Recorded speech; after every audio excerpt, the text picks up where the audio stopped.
Welcome. So glad you tuned in to Leap of Faith as we explore Altos. Taken from the Latin altus, meaning high, we feature top priority news stories. We join our editorial and digital teams at Camzel with trending stories from our local weekly Catholic newspaper, as well as Caribbean, Vatican, and global stories. Take the leap with us, hot off the press. Welcome to Altos, our weekly Catholic news program done in collaboration with Trinity TV.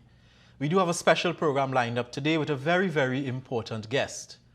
In this week's program, Catholic faithful speak out on the impact of Laventille devotions on their lives. The Trinidad and Tobago diaspora in Miami hosts its Trinidad and Tobago Mass this weekend. We will tell you how they prepare.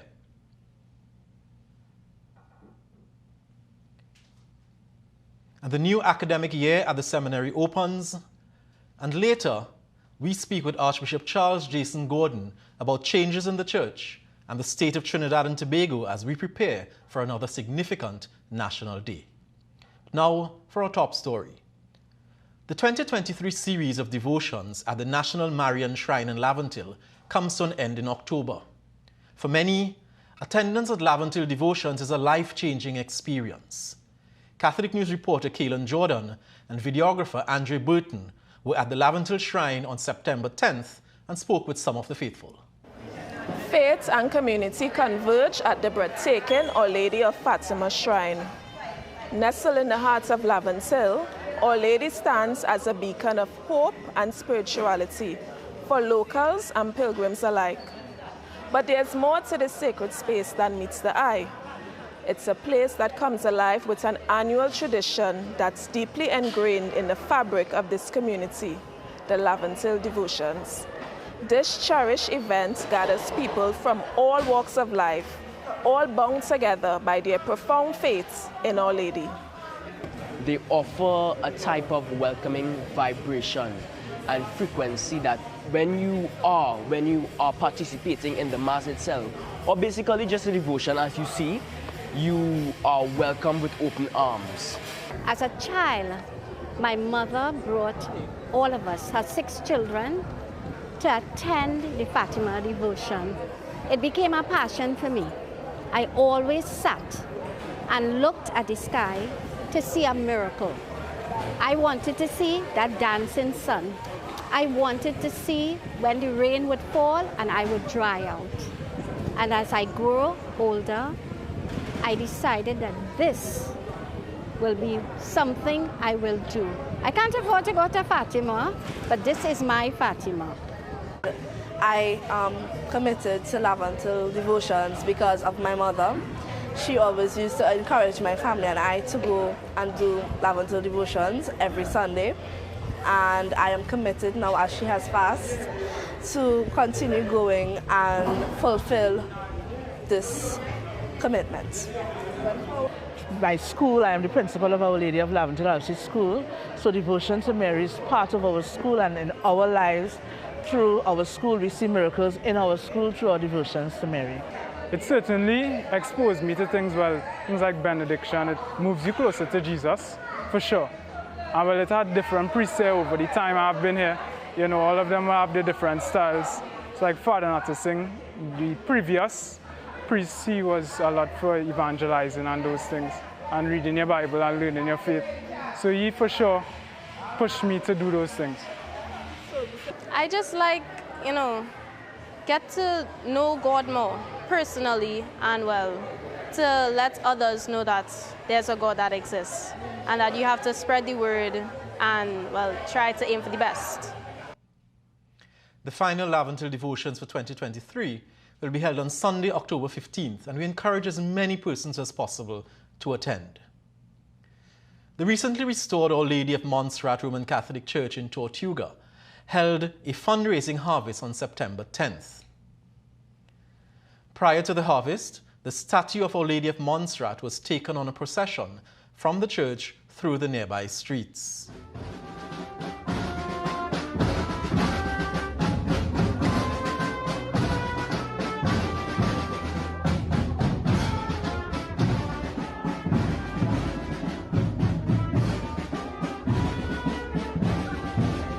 St. Joseph Parish Priest, Father Matthew DeRoe, was the main celebrant at the Mass which preceded the procession. Father Wilfred John and Parish Priest Father Shijo Abraham concelebrated while Reverend Ian Bourne assisted. The fundraising harvest was later held at the nearby Tortuga Government School and the Presbytery. The recently restored church and shrine was rededicated on August 22nd by Archbishop Charles Jason Gordon. This Sunday, the Trinidad and Tobago Catholic community in Miami, Florida, will be celebrating Trinidad and Tobago's independence with their annual Mass of Thanksgiving and Healing Service at Christ the King Parish. The main celebrant will be Father Trevor Nathasing, Parish Priest of St. Paul's in Couva. The community recently held a fundraising breakfast, where organizer Jerry Nagy told Altos about the importance of having a Trinidad and Tobago priest to celebrate. This priest to really, for once a year, have a Trinity Mass, something that we identify with, because you know, the liturgy, your religion is your heart, it's your emotion, it's your soul. And, you know, to pray the way you know is super important. That Mass has become and recognized as the official independence celebration by way of a religious service. So we do have consulates of the Caribbean Consular Corps, our own, of course, Jamaica, Barbados. We invite everybody, and over the years, quite a few have come. It is so recognized that we also have some of the politicians showing up, because it's usually just before some one or other election season. So we had the mayor of Miami-Dade County, we've had the representative from Tallahassee, we've had local councillors, they all show up. Archbishop Charles Jason Gordon was the main celebrant at the Mass to mark the opening of the academic year of the Seminary of St. John Vianney and Ugandan Martyrs. The Mass was celebrated at the Seminary Chapel on Friday, September 8th. It was a triple celebration, since the occasion fell within the 80th anniversary celebrations of the Seminary, and also saw the right of candidacy being conferred upon Roland Joseph and Maurice White, both of whom are expected to be ordained deacons on September 23rd.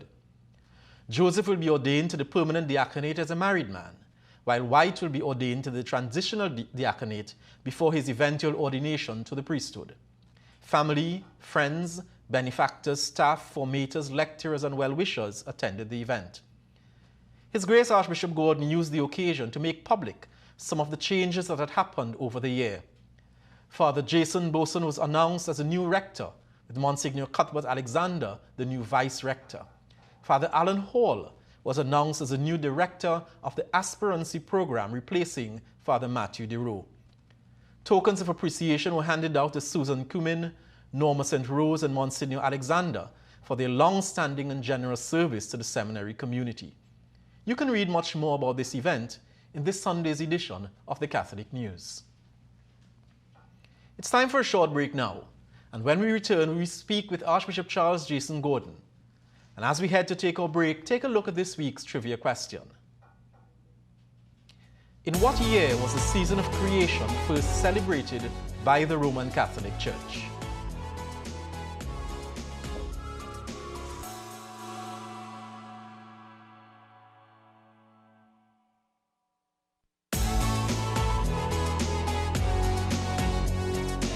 Made the Church's warm welcoming of the season official in 2015. Today we have on Altos a very, very special guest. Today we welcome to the Altos set Your Grace Archbishop Charles Jason Gordon. Welcome to the set. It's very good to be on Altos. Very, very good. I've been watching you. I've been following your program. I love the slants that you take and the way in which the church comes alive. One might say that the text lifts off the Catholic news and has a dynamism and a life that is different as it moves to Altos. And we thank you for the compliment, and we hope that other people listening, will even pay more attention to the program, now. But Your Grace, as you spoke of the things lifting off the Catholic news, one of the things we've tried to ensure is that Altos remains on top of current affairs and the news, Catholic news, and how we impact the news and how the Church impacts the wider society. We are heading towards 47 years of being a republic, Republican status. 47 years. I know. How you feel? We just finished 61 of being independent. Yes. I have mixed feelings. Okay. Okay? Part of me feels we've had so many lost opportunities or missed opportunities. The kind of budgets we've spent in the last 47 years or 61 years, we should be way ahead of where we are right now in a whole host of things. Education, development of the most marginalized communities in this land. And if we had just done those two things, the money we spend on security and crime, we would not be spending that. We'd spend more on development and education. Because if we get the development of the communities right and we get the education model in those communities right, then we dry up the sources of gangs, of illicit guns, illicit drugs, human trafficking. We just dry that up. But because we give people alternatives. Your Grace, the issue of crime, for instance, and crime, people, we tend to judge our crime rate by the amount of murders. And we forget the little things that are occurring in the society. What is your perspective with respect, one, to the alarming murder rate, because it is alarming, but certainly with respect to crime, and what is fueling this, and how are we responding? How is the church responding to all of this? So, you know, the murder rate is alarming. We're in the top 10 in the world per capita. There's no excuse. And it would seem that whatever has been thrown at it, we've not got the appropriate response for what has been thrown. And that's because this is a 50-year-old problem. This has been nurtured for 50 years. You can't have an adolescent perspective to life, to liberty, to freedom, and expect to have an adult nation.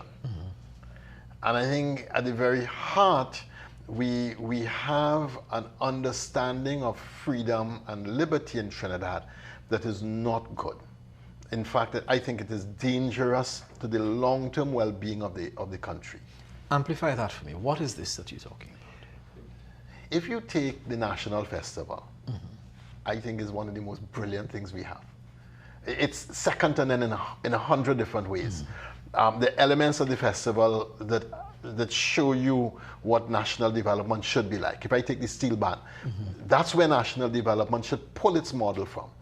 These guys are not being paid to do what they do till 2 o'clock in the morning every single day.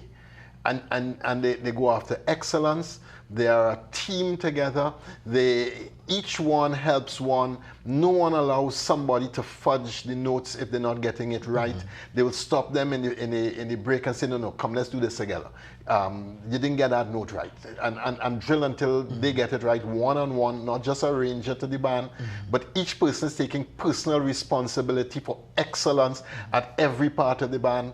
And they show up on time, they come dedicated, they go over and over and over their piece, and everyone is working together as a team. That's a model of national development. If we could get our schools to do that, what the PAN side is doing, we would be off and away. Okay. And on the other hand, we have such excellence there. And these are the same people in the same communities that are creating the same problems. How is it that the PAN side could do excellence in so many ways, and the rest of the community, we can't find a model to do excellence with them? So that's why, and because in the rest of the community, we've had this permissive attitude where anything is anything and everything is okay. And that, well, we're Trinidadian and we could do all that we want to do. And that permissive attitude, because we've not created enough boundaries for the communities, for the individuals, for the nation, we have grown into a people who has been very indisciplined. But is I hear you say permissiveness, but can we add entitled, or entitlement to that spoiled, as well? entitled. There are a number of words we could throw behind it. Yeah. But the heart of it is authentic development does not come without strong boundaries. Any parent, voila, yes, knows if you're permissive with your children, you expect in teenage years yes. to have chaos. If you give reasonable and strong boundaries that are reinforced consistently in the teenage years, you have some flexing, but you have a lot more conversation and give and take. How is the church now articulating that call back to the re-establishment of the boundaries? How is the church? I know you have been quite outspoken in some instances, but as a wider church, we've just gone through the process of synodality and this synodal discussions. How have we as church, how are we contributing to that dialogue to bring us back? So I will reveal something here on Altos that has not been revealed before. And we thank you for that. I'm just finishing a book on Carnival. Excellent. You furthering Tin Man? Huh? You furthering Tin Man? I'm doing, I'm just finishing a book on Carnival where I've been reflecting on these things in that book. Excellent. Because I thought if you start from the National Festival, you'll start to see. So if you take the Monday, Tuesday, and the fetes, you see the licentiousness, you see the degrade of morality, of human dignity. You see that on the Monday, Tuesday, and the fetes, as opposed to what you're seeing in the Panyard, what you're seeing in Junior Carnival, what you're seeing in the Junior Calypso, what you're seeing in the March Gras, what you're seeing in the other parts of Carnival. But these parts have pandered to a false development model. The late American capitalism of maximizing profit and not building community.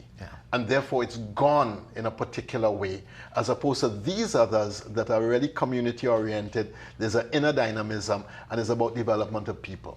And it's a false development model. So you're writing this book, but as a wider church. We're doing a number of different things as church. We're starting a project in Sealots. The building is finishing now, and that's going to be a developmental center for the Sealots community. It's one of the neglected communities. In the northern urban communities, we're going to be making some changes where we're going to look again at the model of pastoral life in the urban communities and review that model and move it up to a developmental model that does some of these things that we're talking about. In the national program that we're doing, as we ask people to enter into conversation in the spirit, we're asking people to start listening to each other, as opposed to judging, oppositional, or just the normal Trinidadian tension that we get. I ain't like you, or I ain't this, or we have to start listening to each other. If we build synodality, listening in deep conversation in the Spirit, we are first listening, what is the Holy Spirit saying through this person? Then I start listening to you differently. And then I start hearing you, and you start hearing me. And then a lot of the tensions that are extrinsic to us start collapsing as we start to find what is common to us and what we hold as dear to us. But there are two things there, you agree. One, what you're asking or what you're challenging us now to is really to develop a more inclusive church. Absolutely. And the second thing is that there are many people who argue that even our priests are not listening to people. And we are working. So we've carried the priests through 2 sessions of listening in the spirit or conversation in the spirit. And we've asked the priests to do conversation in the spirit with their mats and with their pastoral councils. And the results of that we're going to reflect on again. And then we're going to go to another rounds of listening in the spirit and drilling it down. But to make all of that happen, I needed some talent who understands this. And that's why on the 8th of September, Father Peter McIsaac has been appointed as Director of Synodal Transformation. And this is what he's working on. He's working with the vicars, he's working with the priests, the parish councils, the MAT, the ministry leaders, and the general Catholic world to start helping us to go towards this listening to each other. What would success look like then? Success would look like 2028, that we have a church that is dialogical, where people are listening to each other, where when there is a conflict, we say, wait, hold a second, and we go to a conversation in the spirit to find a way to listening, to understand, and to resolve, or find a pathway to resolve and discern the way forward, where people, the average Catholic understands that decision making is not a pragmatic event. It's actually a discernment art that they've learned the skills to do, where they pray, they listen, and discern what God is asking them in small and in big things in their life, in their family, in their community, and in their church. Your Grace, as we wrap the interview, very quickly, tell us about the whole issue of the migrants in schools. That's a big topic now. But the Catholic Church has certainly been taking the lead where that is concerned. And it's been a long topic. And the laws of Trinidad and Tobago have not been ready for this. I know the Minister of Education has really pushed hard that we get this thing through. And there's some pieces now that they realize the legal framework is not there. So they're working to see what they can do with that. It's a simple matter, you know. According to the UN Charter, every child has to have education. So it's not a question of if or maybe, not this child and not that. And from my perspective, any child who is in Trinidad and Tobago, however they're here, should have access to education. And there's a reason for that for the country. Because if that child stays in this country without education, how are they going to sustain themselves as an adult? The consequences are even worse. Worse. Even worse. Your Grace, we have to wrap at this stage. We'll ask you to stay on the set with us just for a little while longer. And when we come back, we are able to talk a little bit more about the whole question of violence in our school system. Perhaps you can give us a perspective on that. What is happening with respect to violence in schools? What is happening with respect to our churches and how the churches are developing a more inclusive society? Perhaps you can give us a comment on that. Now, we had COVID 2019. COVID traumatized our children. Many families in small houses with mom working and no parent home had children unsupervised for 3 months, 2 months, 6 months at a time. That's traumatic.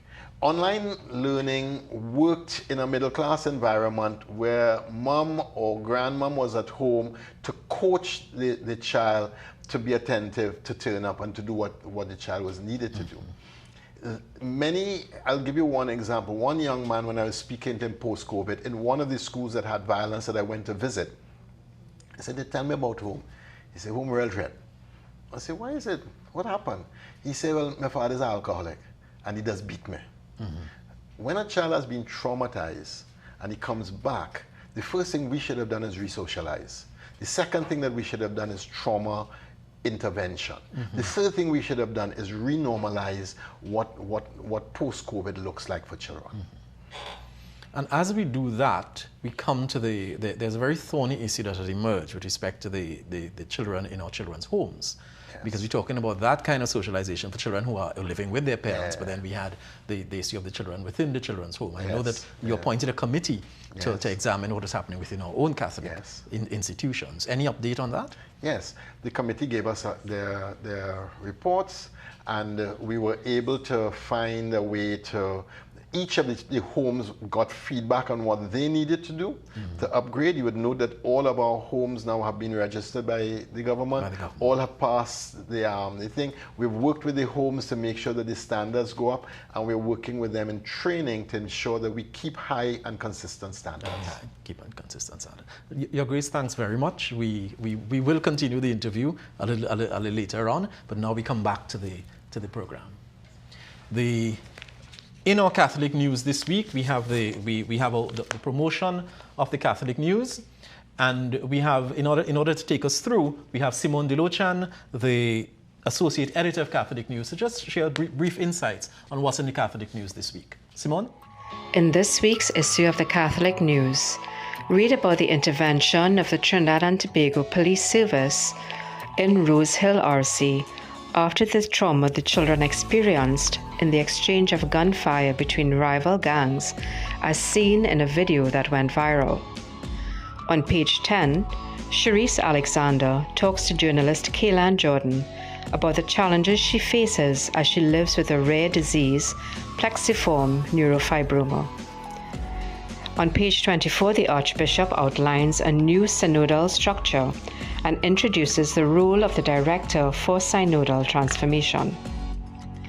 And finally, look out for our next issue, our September 23rd issue of God at Work, themed Taste of TNT. We interview the well-known foodie influencer at Hungry Belly 868, Brent Branca, and spotlight eating places around TNT like the Sangre Grande Hub. We also feature delicious recipes for crab and dumpling and cheesecake from another local foodie, Joshua Green. I am Simone DeLochan, Associate Editor of the Catholic News. And remember to get your copy of the Catholic News. Pick up one for yourself and one for your neighbor. Leave one in your neighborhood barbershop, in the hair salon. Find somewhere, because that could be your tool for evangelization. A reminder as well to send your videos and photos to Altos by emailing altos@catholictt.org. That's altos@catholictt.org, all lowercase. As we close, we leave you with scenes from the procession through the streets of Tortuga with Our Lady of Montserrat. Do have a good week, everyone.